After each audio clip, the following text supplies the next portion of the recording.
Hi, everyone. In the interest of time, I think we shall start this rather wonderful and small, intimate discussion with Vanessa Nakate from Uganda, who I'm going to introduce. So welcome to the Rome Center One Earth Dialogues and Conversations. Why One Earth?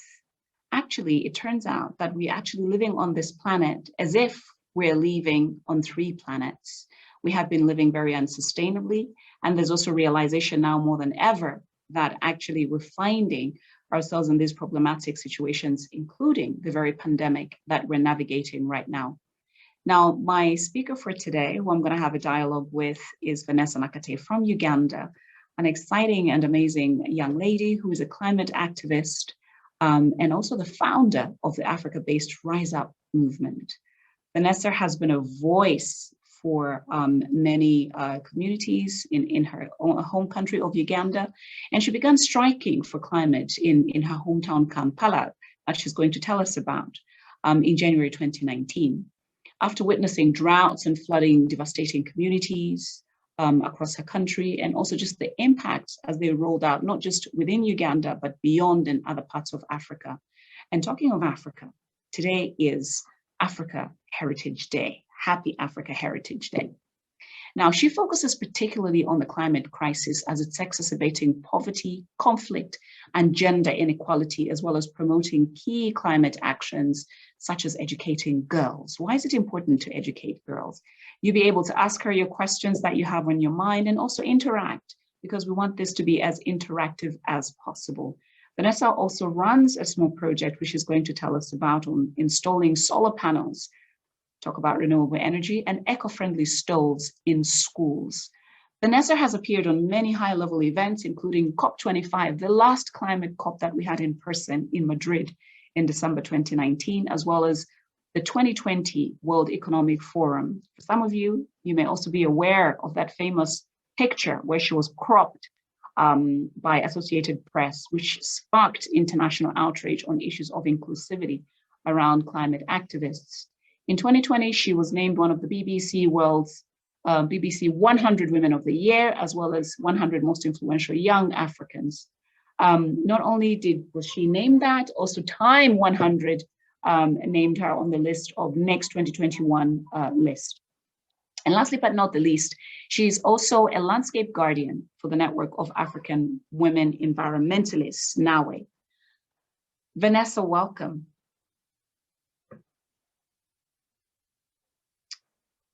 Vanessa, hello, welcome, and lovely to have you here. How has been your day? Great, thank you. My day has been good. How has your day been? It's been lovely. It's been lovely. Actually, it was drizzling a little bit earlier, but it's also the rainy season here in Nairobi, where I am at the moment. So we want to hear about your hometown, your city. Tell whoever is in this room about Kampala. Maybe describe it for people who've never been to Uganda, or anyone who's never been to East Africa. If you can just describe your hometown. Well, Kampala is a very busy city, I can say. There is a lot of, business going on and around. But I personally stay on the outskirts of Kampala, which seems much more silent, much more private. But I can say it's it's a beautiful place, and it's where I have grown up. Though most of my years of growing up, I was in boarding school, but I got to spend time in Kampala during the school holidays. And of course, like any child, it was always amazing, to get back from boarding school and you're excited about coming back home. Oh wow, that's amazing. And Kampala is not very far from a lake. Tell us about the lake.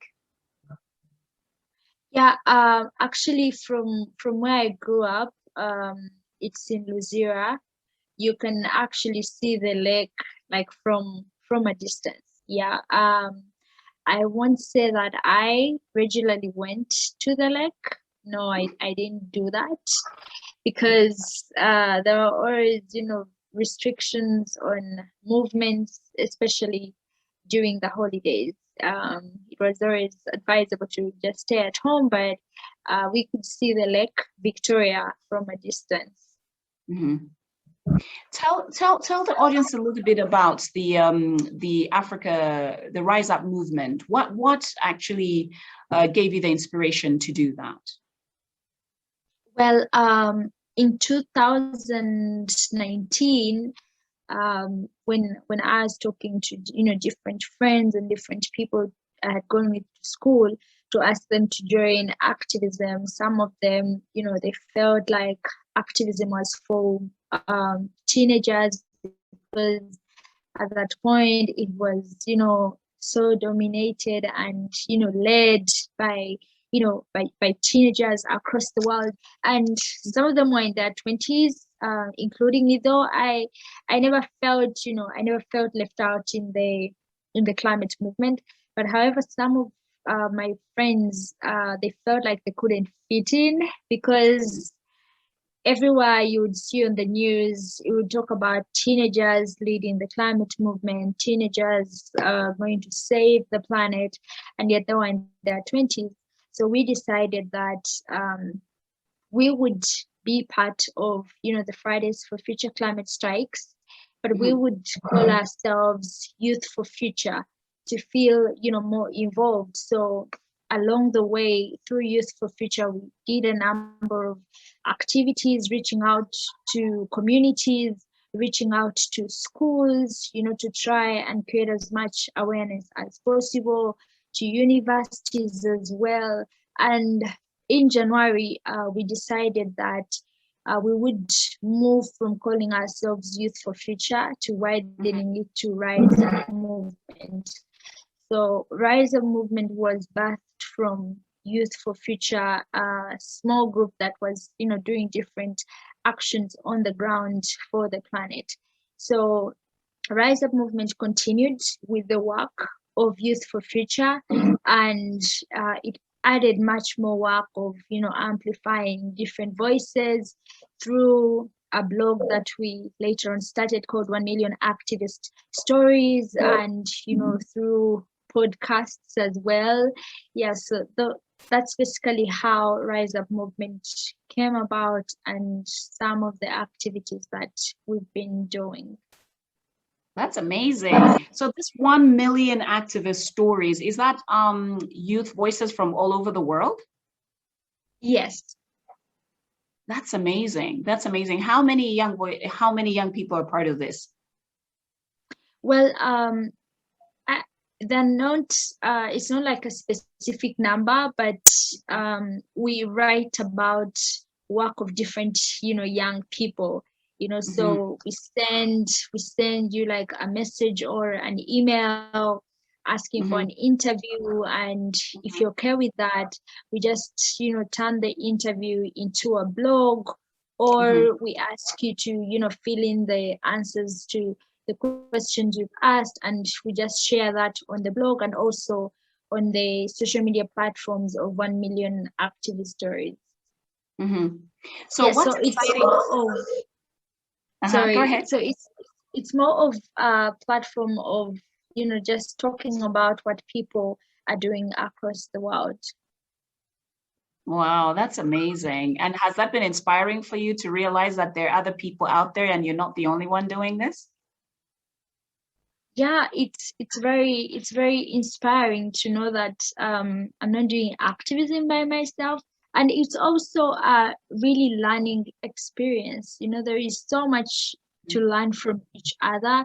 I have so much to learn from another activist in another country, to understand the challenges that they are going through, to also understand the difficulties they face in doing activism, and the ways that they do their own activism. So it's always a learning experience to know what other young people are doing, and also inspiring in a way that I know that millions of young people across the world who are doing everything they can for the planet. And it's also good for me in terms of my mental health, to think that if I want to rest today, I know that an activist maybe from Kenya is going to keep speaking. If she or he wants to rest, then I am speaking. So it's more of you know, a good experience to know that you're not alone. That's great. That's really great. For those of you joining us from wherever you are in the world, we just want to say welcome, and you're joining the One Earth Dialogues and Conversations with Vanessa Nakate from Uganda. Vanessa, when I met you, you were really talking a lot about the Congo Basin. Why the Congo? Well, I remember in 2019, must have been October, not so sure, or before, I was invited to give a presentation at Rotary Club Fellowship in in Bugolobi, that's in Kampala. And I did this presentation about the issues that are affecting the planet right now and what we need to do. So I was posed a question after the presentation. There are different questions, but the question that really caught my attention and made me think about it even after the presentation, a gentleman asked me why the world, and why activists are only talking about the destruction of the Amazon rainforest, and yet even our own rainforest in Africa is getting, destroyed, and that is the Congo rainforest. And it was really a challenge for me to think that even me myself, I wasn't, well informed about what was happening. So when I got that question, it really pushed me to understand what is really happening, with the Congo rainforest. Why did he pose a question that, it could be in danger, it could face destruction if we don't do anything. And I read a number of, articles, and some of the articles were talking about how the forest would be gone by 2100 if we don't do anything about it. Right. And yeah, that's the moment I realized that we cannot be able, to talk about climate justice while destruction of the second largest rainforest is going on, and no one is talking about it. So that's when I decided that I would do strike for the Congo rainforest. And the strike was mainly to create awareness, to make people understand that this is happening, and yeah, you can do something about it. You can use your voice, you can use your platform, and we can see how we can protect the Congo rainforest. During that time, a friend of mine from Russia also told me how Russia had plans to construct a pipeline, I think a gas and oil pipeline within the forest. And it became more worrying that this forest is facing actually a risk of being destroyed if we do not do anything about it. So I started doing daily strikes, and I remember on the 15th day, that is when most people got so much knowledge about the strike, because that's the time Greta retreated that strike, and many people were asking questions. And I was actually surprised to find out that some people didn't know about the existence of Congo rainforest, and it was new to them. They'd never heard of it. Yeah, so I was thinking, how can people even worry about destruction of something whose existence they don't even know about? So that is how I started doing the strike, and different young people also joined the strike to create that awareness. That's really great. So based on your raising the awareness around the Congo, and especially around climate change and the impacts on the forest, have there been other young people in Uganda who've come on board, and also other people maybe within East Africa? Well, yes, there are many young people, who are doing so much about the planet, who are doing these strikes every Friday, who are organizing, who are leading different projects in their countries. And it really shows that, you know, young people have seen the challenge and they're rising up for the people, they're rising up for the planet, not just in Uganda, but across East Africa. We are seeing young people taking up, you know, these positions and putting pressure on leaders and demanding, you know, for justice. And I can say that, well, the awareness is really, you know, is really working, and young people are getting more educated about the planet, and they're not just staying silent about it, they're doing something about it. I'm glad you say that they're doing something about it. And talking about doing, you took on that initiative of you know, having the solar panels and also the eco-friendly cook stoves. And we've been talking about climate change and solutions, sustainable solutions, one of which is renewable energy. Can you tell the audience, people that are listening in, you know, what actually triggered you to do something within your community? Well, I was, you know, when I started the strikes, I was already engaging in a number of, you know, activities, community-wise, like doing cleanups at universities, doing cleanups in communities, and speaking to the people there, and reaching out to students and holding teachings about climate change and climate justice. And some of the schools that, you know, we really reached out to, we realized that we cannot tell these schools to transition or, you know, to get solar energy if they can't even afford it.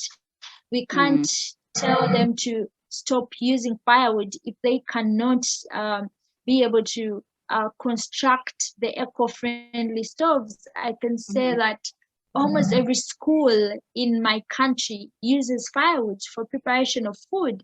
And Absolutely. yeah, and the teachers know the teachers know the dangers. They know that more trees are being lost as food is being, you know, prepared for children. But again, we cannot leave children to go hungry. That means we have to provide alternatives. So many times we hear about all these solutions, but who is talking about access? Who is talking about how people are going to afford these things?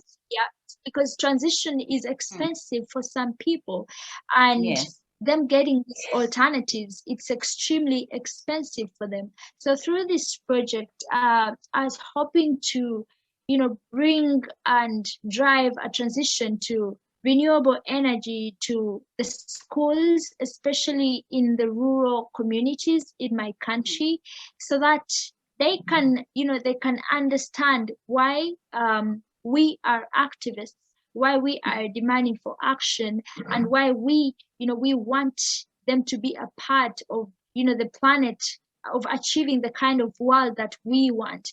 And I say that because through this project, it's a learning experience for students, for teachers, for parents, and community, because they're always so excited. They want to know, why are you giving us this solar? Why don't you connect any other, you know, form of electricity? And it's an opportunity to tell them that, yes, we have different forms of energy, but we have the clean forms of energy. And, you know, for example, solar energy. And when students get this, when parents get this, they know that they learn that if they are, you know, to choose a form of electricity for their homes, they will opt for solar energy because they learned from someone that it's a cleaner form of energy. And also for the eco-friendly stoves, many trees and a lot of firewood, you know, is sold every day to schools, you know, to prepare food. And actually, for some of the schools that we've been to, it is the students who carry firewood. It's like your ticket to, you know, to lunch for that day. You have to come with firewood. Yeah, and it's very disturbing to think that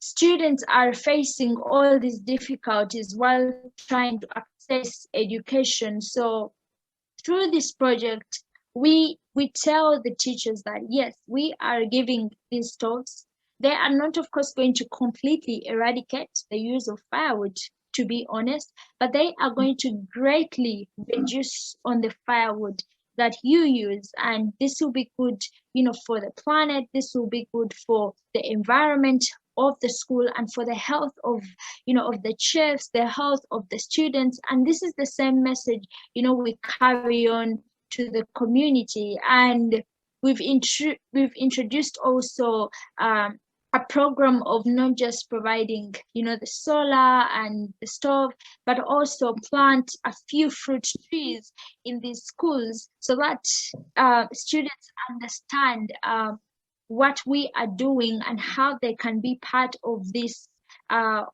project of, of the installations, so that they understand we are not just providing solar, we are also giving the eco-friendly stoves, we are also planting the fruit trees to show that we don't have one solution to climate change. We need all these solutions, and we can do this if we can reach out to communities, if we can give alternatives to communities. If I believe that if we start transition, within the communities, it will be much easier to have transition across the whole world.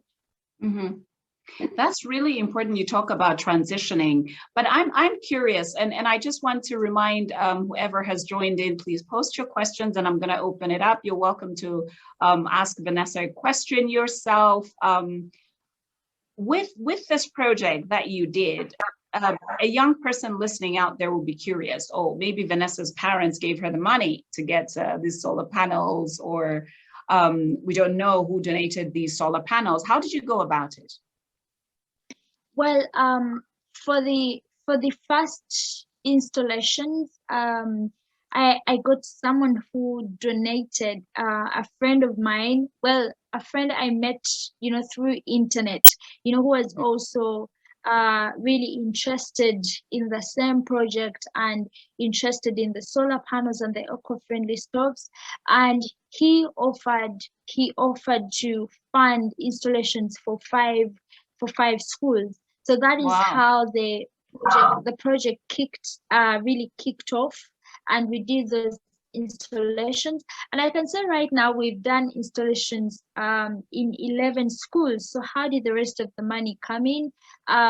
We created a GoFund, and I share it on my social media for those who are able to contribute something to the project. And also during installation, we make sure that we do live sessions of what is really happening, so that people understand how their help is really being put in place, so that people, they feel there is a transparency when they donate and support the project. So every installation usually has live sessions at the schools when the installation is going on, and later on sharing all the photos of the outcomes. So that's how we've been able to raise money for the current 11 schools that we've worked on. No, thank you so much for that transparency. This is obviously something that within the climate change discourse, and I want to take it now to sort of the global picture. And you and I both were at the COP in Madrid at the last in-person meeting, the biggest in-person meeting that we had before the pandemic hit. The biggest discussion there was obviously the issue of inclusivity, youth inclusivity. We saw just right after that COP, when you were invited to speak at the World Economic Forum, and we had that very unfortunate circumstance with the Associated Press where you were cropped out of a picture, and that triggered a lot of outrage, international outrage, as to why you were cropped. And they were saying, there were so many explanations about the wall not being right, or the building, or something of the sort. What are your thoughts on the issues of inclusivity? Because now that we're in a pandemic, and the biggest discussion, the Rome Center, which is hosted by the Italian government, which is the co-presidency of COP26, together with the UK, obviously they are very keen on making sure that the COP26 is going to be an inclusive COP, even though we are in a digital space. What are your thoughts on inclusivity? Well, I can start by saying that we will only have, justice if, there is inclusivity. And, many times this inclusivity stops on discussions, rooms, papers, but we don't really see it in practice. We don't see it being, put into place in, in decisions or in activities that, that are carried out. And from, from that experience of, of the photo crop, again, what I remember most about that time was that at the press conference, I remember emphasizing that you have to include stories of every activist, because every activist has a story to tell, and every story has a solution to give, and every solution has a life to change. So I kept on emphasizing that point, and that at that moment it felt like everyone was listening. So I was extremely surprised to find, the opposite when I saw that photo, and it made me realize that all these discussions of inclusivity, they just really fly out of the room. People never really pay attention to them. But what I can say is that we won't have, climate justice without social justice. We won't have climate justice without racial justice. There is no climate justice if we do not include everyone. We won't have climate justice if, there is no gender equality. We know that climate change greatly affects, every sector of our lives, almost every sustainable development goal, from eradicating poverty to achieving zero hunger, to achieving gender equality and having peace in our communities. All these things are interconnected. And that is where inclusivity comes in. And I think we need to look at climate change beyond, beyond the figures. We have to look at it beyond the science. We have to realize that this is about people. We have to realize that climate change violates people's lives. And I feel like if we look at it from that perspective of, if we don't really take action, if we are not inclusive enough, then we will continue to have poverty. We'll continue to see hunger. We'll continue to see gender inequalities. We'll continue to see corruption and disruption of peace or conflicts in our communities. I feel if we look at it from that lens of, it is both science and people, then I think we'll be able to have the justice that we need. And, to talk about this year's COP, I have no idea how, how it's going to be. And I think really the inclusivity at this point, it starts from, how, the distribution of vaccines is taking place. Because if it's going to be an in-person COP, that means that there are different communities, there are different activists, there are different countries that won't be well represented because they haven't got the vaccine yet. Mm-hmm. Yeah, I don't know anyone personally who has got the vaccine in my country. I don't know anyone personally. Not my parents, not my grandparents, not my friends, no one. So I feel like there is already inequalities in how the vaccine is being distributed. So that means if COP is to happen in person, many voices, especially MAPA voices, most affected peoples and areas, they are going to be left out in these conversations. And we cannot have COP if there are no MAPA voices included. Mm-hmm. And again, if we are to say it's going to be a virtual COP, we also have challenges, with that. Mm-hmm. There are people who don't have access to funds. There are people who don't have access to computers. There are people who don't have access to internet, or whose, internet connection is not very good. And I know COP takes like, 2 weeks or more, and you can't expect someone to be able to, to tune in from day one of COP to the end of COP if they're struggling to access internet, you know, to attend the conference, or if they're struggling with internet connections from their homes, or if they don't have access to, you know, a computer. It's even much more complicated. You know, if you're using a phone, the first day may seem okay, the second day may seem okay, but the following days you start feeling a frustration, you start feeling headaches because you're continuously looking at the phone and, you know, waiting to see what is going to happen. And also a virtual COP, I feel it will still leave out that pressure we need to put on corporations, that pressure we need to put on governments. I feel like governments will be, I think that will be their happiest moment if we are, you know, to have a virtual COP, because they know that there won't be activists to do something in person, or there won't be activists to go to the stage and start chanting and all that. So I think a lot really needs to be put into consideration if we are, you know, to have an inclusive COP. That's if it's to be in person or virtual. Right. Well, I'm hearing in the sort of in the corridors that it might be a combination. It could be a hybrid COP, both in person and virtual. Let's see how this goes and the decision that will be made. I see that there's a question here that's come in from Praki. I'm hoping I'm pronouncing your name right. We don't know where you're writing from, and we don't know where in the world you are. It would be nice if you can tell us, and whether you're he or she. And the question is, would be great to know if there are any targeted programs that Vanessa is involved in to engage youth from across the world. Are you involved in any such programs that bring youth together across the world? Well,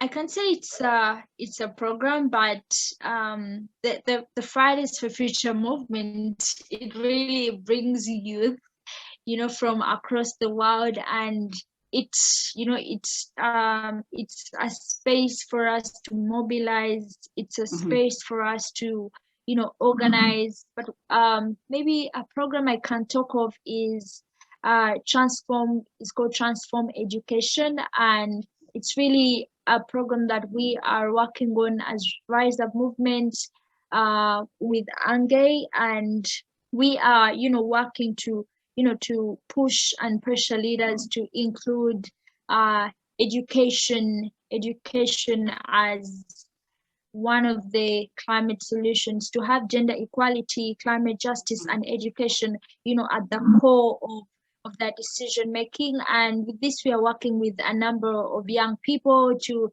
you know, organize and prepare the campaigns that, you know, we are going to work on, so that leaders can include education, especially education for girls, and, you know, recognize as our climate solution. That's great. So transform education, you heard, and then actually Prachi is from India, based in India. Prachi, we hope that all is well with you there. Even as we listen to the news.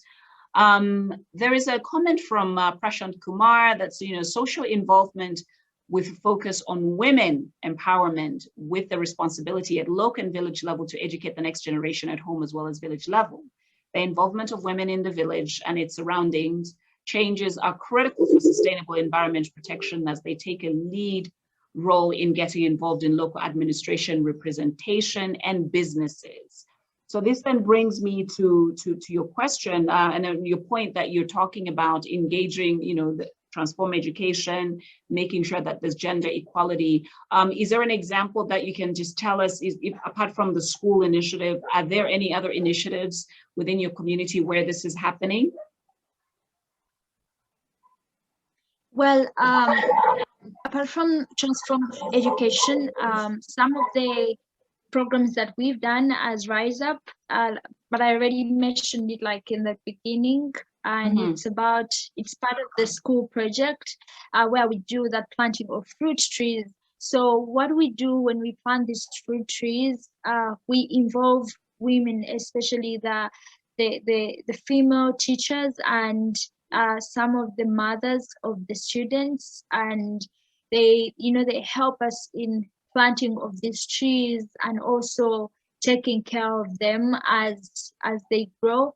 And after, you know, after we've done the whole planting, we organize like a small, you know, token of, you know, appreciation that we give to the women, just to, you know, appreciate them for, you know, helping us in, you know, in the planting of these trees, in the growing of these trees.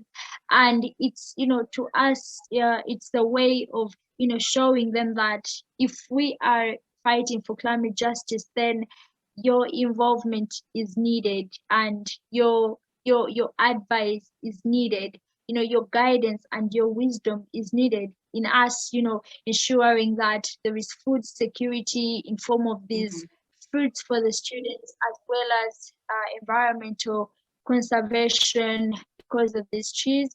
So that is something that we've worked on so far, where we've involved women, you know, in the community, in the solutions that we are providing for the climate. This is great. We're almost coming to the end of our chat, but I'm just asking any panelists, any participants out there, if you have a question, please type it in. And there's also a raise your hand function. You can raise your hand. I'm hoping I can see it. Thank you so much for your comment, Dr. Nunes. Education as a climate instrument is great. Yes, indeed. In fact, Vanessa wrote a fantastic article about the role of educating women and girls and why that's important for climate justice. For those of you who have not followed Vanessa on Twitter, you can follow her. Her Twitter handle is @Vanessa, her name, lowercase Vash, V-A-S-H, and you can follow her on Twitter. Vanessa, what exciting news. You're just about to publish your book. In fact, I think it's published, it's just about to go live. A Bigger Picture by Vanessa Nakate. Tell us a little bit about that book. It's so exciting. At your age, you're publishing a book. Well, I appreciate you for bringing that up. So I'm working on the book right now, and it's going to be published in November this year. And basically, this, you know, this book is, you know, talking about the climate movement, what activism really is to me from an African perspective. You know, why I can't just walk out of school and do the strike, why I have to, you know, go within schools and speak to students. And it's also a book that talks about social justice and how climate justice is connected to social justice, how it's connected to racial justice, how it's connected to gender equality, how education and, you know, empowerment of girls and young women is important, you know, for our planet. So it's basically a book that talks about an intersection of, you know, different things that are affected, you know, by climate change, from racial justice to social justice to gender equality, and yeah. Wow, that sounds exciting. So it's going to be out in November. I hope we can buy it in the bookstores here in Nairobi. It sounds really exciting, and congratulations on that really amazing fit in your life at this juncture of your career.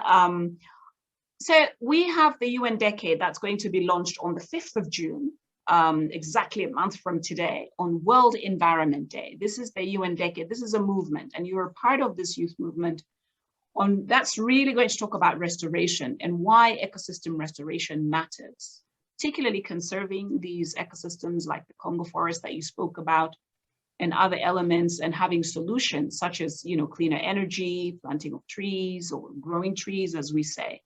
So if you were going to ask, or if you're just going to share some thoughts in terms of, you know, 3 to 5 call to action points, what would you tell the people listening in now? What can they do? What should they do to be the change that we want to see on this planet, and so that we can live within the confines of this one planet? Great. You know, I was many times when that question is asked, and, you know, I talk about what people can do. Some people feel like what they are going to do won't cause, much impact.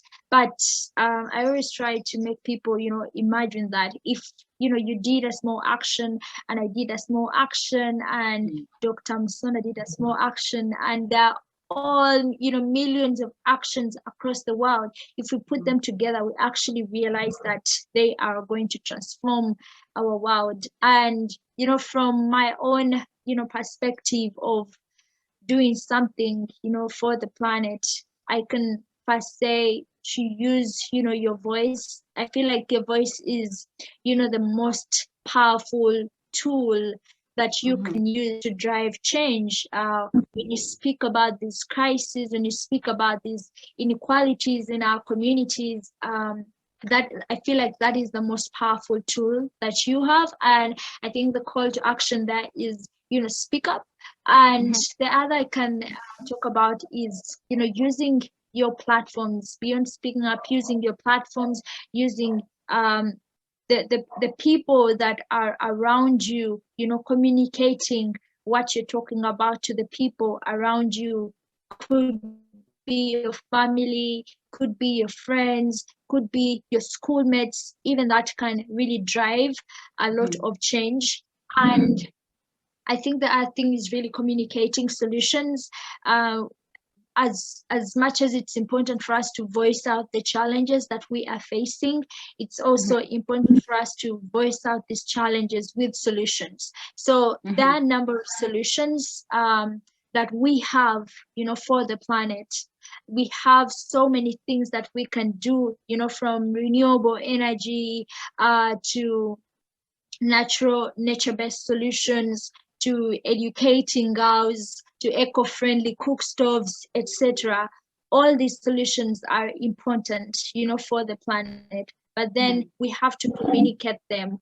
We have to, support organizations, that are already doing so much work in making these solutions happen. For example, well, I can say, when you've used your voice, when you've used your platform, sometimes even, your wallet helps a lot in driving some of these solutions in communities. Like I said, there are people who need these transitions. There are people who need these alternatives, but they don't have the money. So you can't expect them, to live sustainably if they don't have these alternatives. And also important to, communicate the solutions that, people rarely talk about, that we don't hear about in environmental circles, like educating girls. It's listed by Project Drawdown as the 5th most impactful solution to reducing greenhouse gas emissions, but we rarely, hear about this in environmental circles. So it's important to educate yourself about these solutions and communicate these solutions. And the last call to actions, I can talk about. Many times people are torn, between individual responsibility and corporation responsibility. I feel like sometimes, people use individual responsibility to, to carry the burden, or to carry the guilt of corporations. So they make individuals feel like they are responsible for the crisis, they are responsible for the challenges. So however much it is important to have this individual responsibility, I feel like the best thing that we can do for the planet is to work together to abolish the fossil fuel industry, as we cannot eat coal and we cannot drink oil. And when we are done with that, when our systems have completely changed, and when our systems allow people to live sustainably, then there are things that you can do individually, for the planet. It could be how you use, your energy. It could be using reusable bags. It could be carrying water, your own, water bottles, buying sustainably the clothing that you wear. So these individual actions are important, but the biggest action is holding corporations and governments accountable, because the truth is that there are individuals, there are communities that cannot live as sustainably as they wish they could be because of the system, that they are trapped in. And the other one is amplifying voices of young people that are speaking up and doing all this incredible work.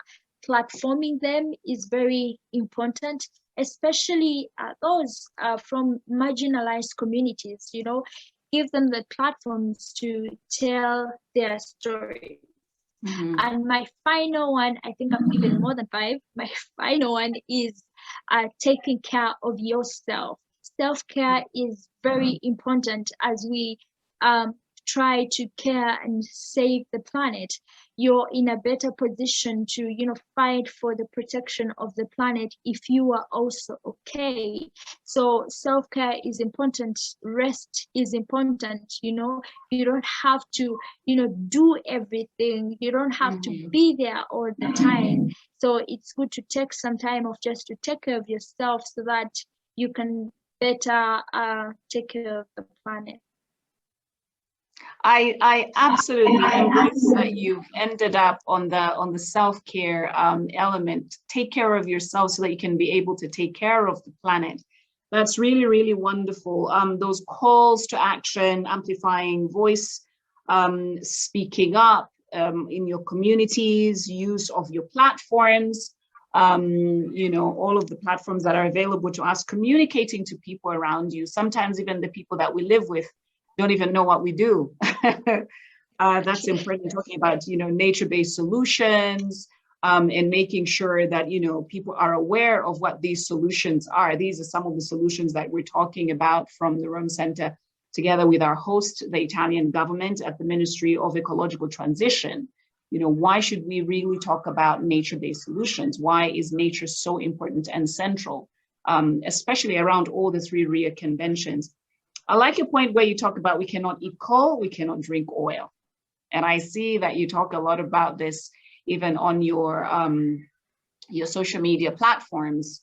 Thank you for that reference to Project Drawdown. And I don't know if there are any other questions. I don't see any hands from out there. There's just this one last comment from Prachand, who is in Bangkok, says an involvement of private sector and local government, as well as local NGOs, especially the big corporations, as well as local businesses, to be responsible to save the environment and the tropical rainforest should be the way to go if we have to go forward.